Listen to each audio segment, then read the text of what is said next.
ഇടിയൻ ചക്ക മുതൽ പഴച്ചക്കയായി ചക്ക തീരുന്നത് വരയ്ക്കും നമ്മൾ ഓരോരോ ഐറ്റങ്ങൾ ചക്ക കൊണ്ട് നമ്മൾ ചെയ്യും. അപ്പോൾ ഇന്ന് നമ്മൾ ചെയ്യാൻ പോകുന്നത് ചക്ക വറുക്കുന്നൊരു പരിപാടിയാണ്. അപ്പോൾ അതിനുവേണ്ടി നല്ല മൂപ്പുള്ളൊരു ചക്ക നമ്മളിട്ടു.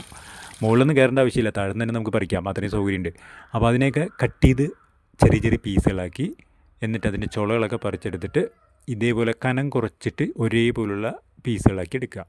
അത് കഴിഞ്ഞതിന് ശേഷം നേരെ വറുക്കാനുള്ള പരിപാടിയിലേക്ക് പോയി പാത്രം എടുത്ത് അടുപ്പത്ത് വെച്ചു, വെളിച്ചെണ്ണ ഒഴിച്ചു. ഇതുപോലെ 2-3 പ്രാവശ്യം വെളിച്ചെണ്ണയിലേക്ക് ഇട്ട് കൊടുക്കുക. നന്നായിട്ട് തിളച്ചതിന് ശേഷം ചുമ്മാ ഒന്ന് ഇളക്കി കൊടുക്കുക.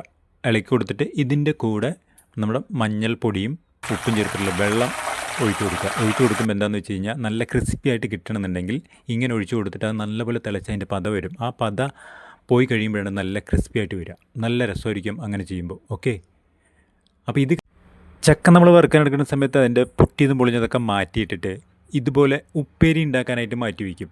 ചുളയും കുരുവും കൂടി ചേർത്തിട്ട് നല്ല അടിപൊളി പരിപാടിയാണ്. കുഴമ്പ് ടൈപ്പിലായി വരുമ്പോഴാണ് അതിൻ്റെ നല്ല അടിപൊളി രുചി വരിക.